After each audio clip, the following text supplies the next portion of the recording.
Good morning students. जैसे कि आज हमारा नया सेशन स्टार्ट हो गया है और हम लोग जो है आज इस वीडियो में बायोलॉजी की क्लास स्टार्ट कर रहे हैं। तो बायोलॉजी जो है ये आपका साइंस के अंदर ही इंक्लूड है। साइंस में जो फिजिक्स केमिस्ट्री है वो आपको अलग टीचर करवाएंगे और बायोलॉजी जो है मैं करवाऊंगी। तो सबसे पहले जो है स्टार्ट करने से पहले कोई नया चैप्टर हम लोग जो है first of all syllabus he discuss कर लेते हैं कि हमारा बायो का सिलेबस एक्चुअली है क्या। क्योंकि हमें किसी भी चैप्टर को गो थ्रू होने से पहले हमें सिलेबस के बारे में नॉलेज होनी चाहिए कि एक्चुअली हमारे चैप्टर कौन कौन से हैं और वो किससे रिलेटेड है। तो ये जो हमारी 10th की बायोलॉजी है ये आपसे ही रिलेटेड है सारी की सारी। ये आपकी ही बॉडी के जो प्रोसेसेस हैं हम लोग डिस्कस करेंगे और वो कैसे जो फंक्शन मेंटेन करते हैं प्रॉपर हमारी बॉडी के अंदर उन सबको डिस्कस करेंगे। तो हमारा जो फर्स्ट चैप्टर है बायोलॉजी का वो है लाइफ प्रोसेसेस। अब ये लाइफ प्रोसेसेस क्या होते हैं? लाइफ प्रोसेसेस मतलब वो प्रोसेसेस हैं जिन्होंने हमारी बॉडी के अंदर कुछ प्रॉपर जो फंक्शन है उनको मेंटेन किया हुआ है।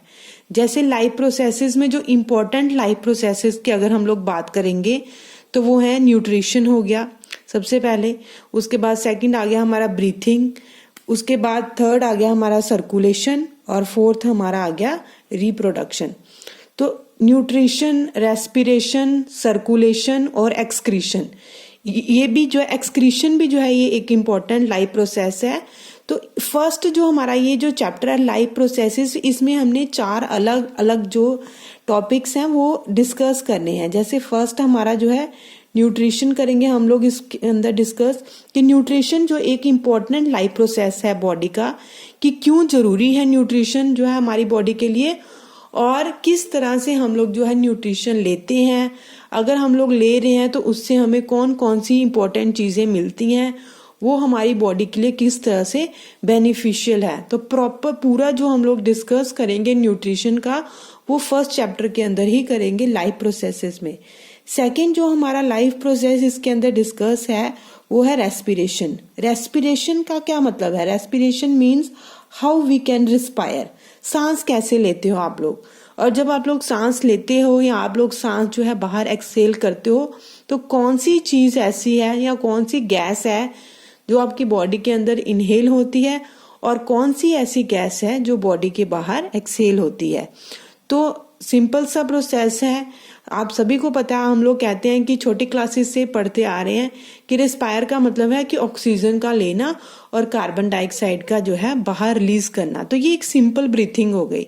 पर रेस्पिरेशन जो है, रेस्पिरेशन को जब हम लोग डिटेल में पढ़ेंगे तो हम लोग देखेंगे कि वो जो ऑक्सीजन हम लोग ले रहे हैं वो किस तरह से हमारे एक एक सेल के पास पहुंचेगी और किस तरह से उन सेल के अंदर जाकर जो है उस ऑक्सीजन का जो है ब्रेक डाउन होना है और कौन सी ऐसी चीजें बननी है, कौन सी कैसे यूटिलाइजेशन होनी है ऑक्सीजन की, और कार्बन डाइऑक्साइड जो है वो किस तरह से रिलीज होगी। तो ये पूरा का पूरा हम लोग डिस्कस करेंगे रेस्पिरेशन में, जिसमें हमने पूरा रेस्पिरेटरी सिस्टम के बारे में डिटेल में पढ़ना है। फिर उसके बाद बेटा थर्ड जो है हम लोग करेंगे ट्रांसपोर्टेशन। ट्रांसपोर्टेशन का मतलब है कि अगर हम लोग जो है न्यूट्रिशन ले रहे हैं, अगर हम लोग खाना खा रहे हैं और हम लोग रिस्पायर कर रहे हैं, ऑक्सीजन भी हम लोग ले रहे हैं, तो ये जो चीजें हैं, ये जो फूड है या गैसेस हैं, ये किस तरह से ट्रांसपोर्ट होती हैं। लेते तो हम लोग नाक से हैं या जो ऑक्सीजन है या मुंह से भी लेते हैं, खाना हम लोग मुंह से भी खाते हैं, पर यहाँ तक तो सारा जो है प्रोसीजर खत्म नहीं हो जाता। इन चीजों ने बॉडी के एक एक पार्ट में जाना है और हर एक चीज को जो है उनकी जरूरत है। तो इन चीजों की जो है ट्रांसपोर्टेशन कौन करता है, कैसे होती है, ये हम लोग जो है ट्रांसपोर्टेशन जो है प्रोसेस में पढ़ेंगे। नेक्स्ट जो है फोर्थ है हमारा एक्सक्रीशन। एक्सक्रीशन जो है छोटी क्लासेस से पढ़ते आ रहे हो। एक्सक्रीशन का क्या मतलब होता है? एक्सक्रीशन का मतलब है कि किस तरह से जो है वेस्ट प्रोडक्ट का बॉडी के बाहर रिमूवल होता है और कौन सा ऐसा सिस्टम है बॉडी के अंदर कि वो सारा एक्सक्रीशन का फंक्शन परफॉर्म करता है। तो फर्स्ट जो हमारा चैप्टर है लाइफ प्रोसेस, ये थोड़ा सा लेंथी है क्योंकि इसमें हमने इम्पोर्टेंट बॉडी के लाइफ प्रोसेसेस जो हैं न्यूट्रिशन, रेस्पिरेशन, ट्रांसपोर्टेशन और एक्सक्रीशन, इनको जो है डिटेल में जो है पढ़ना है। उसके बाद बेटा सेकंड आ गया control and coordination. Human being है हम लोग, और आप लोगों को पता है कि हम लोग एक ऐसे ह्यूमन बीइंग्स हैं जिनके अंदर well developed nervous system present है। नर्वस सिस्टम डेवलप होने की वजह से ही हम लोगों ने अपनी बॉडी के ऊपर कंट्रोल किया हुआ है। अगर कंट्रोल नहीं होगा बॉडी के ऊपर तो हम लोग तो कहीं पर भी इधर उधर घूमते रहेंगे। हमें कोई भी अगर काम है, वो कोई भी हम लोग समझदारी से कर रहे हैं तो वो किसकी वजह से कर रहे हैं? नर्वस सिस्टम की वजह से कर रहे हैं। और कोऑर्डिनेशन कर रहे हैं, अगर हम लोग किसी दूसरे से बातचीत कर रहे हैं या एनवायरनमेंट के साथ कोऑर्डिनेट कर रहे हैं, तो सारा का सारा डिपेंड किसके ऊपर है? नर्वस सिस्टम के ऊपर। तो कंट्रोल और कोऑर्डिनेशन चैप्टर जो है ये मेनली जो है हमारा नर्वस सिस्टम के ऊपर डिपेंड है। उसके बाद थर्ड जो हमारा चैप्टर है, how do organisms reproduce. How do organism reproduce का मतलब है कि ह्यूमन बींग्स के अंदर रिप्रोडक्शन किस तरह से होती है, रिप्रोड्यूस कैसे करते हैं, मतलब कि नए यंग वंस को प्रोड्यूस कैसे करते हैं। क्योंकि अगर ऑर्गेनिजम्स रिप्रोड्यूस नहीं करेंगे तो जो पॉपुलेशन है उसकी कॉन्टिन्यूटी नहीं होगी, और पॉपुलेशन की कॉन्टिन्यूटी नहीं होगी तो जो धरती के ऊपर जो लाइफ है वो क्या होगी? खत्म हो जाएगी। तो पॉपुलेशन का जो है इंक्रीज होना और ऑर्गेनिज्म का रिप्रोडक्शन करना, this is the one of the most important function of the living organism. Next fourth है heredity and evolution. Heredity and evolution में हम लोग डिस्कस करेंगे कि हाउ, हेरिडिटी का मतलब है कि how characters are transmit from the parents to the next generation. Characters जो होते हैं, जो ट्रेट्स जो होते हैं, वो किस तरह से एक जनरेशन से दूसरी जनरेशन में ट्रांसमिट होते हैं। और एवोल्यूशन का मतलब है कि लाइफ कैसे इवॉल्व हुई थी अर्थ के ऊपर।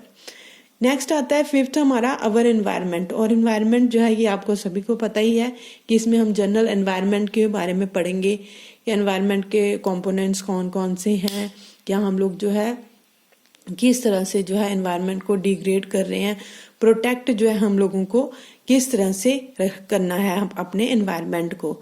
और लास्ट है management of natural resources. Natural resources जो होगी एयर, वाटर और सॉइल, इनको हमें ओवर एक्सप्लॉइट नहीं करना है, इनको हमें प्रॉपर मैनेज करके रखना है ताकि जो हमारी फ्यूचर जनरेशन है उसके लिए हम इन सारी चीज़ों को कंट्रोल करके रख सकें। तो ये हमारा ये जो 6 जो है इम्पोर्टेंट चैप्टर्स, ये हमारा बायोलॉजी का सिलेबस है। 1 बाय 1 जो है हम लोग इसको डिस्कस करेंगे। कल हम लोगों ने जो है first life process nutrition start करना है, या लाइफ प्रोसेसेस को ही फर्स्ट हम लोग डिटेल में डिस्कस करेंगे। तो आज आप लोग जो है कल से सभी जो बच्चे हैं प्रिपेयर हो जाइए अपने नेक्स्ट जो है सिलेबस के लिए, बायोलॉजी के लिए, क्योंकि हम लोग कल से जो है स्टार्ट करेंगे। थैंक्स।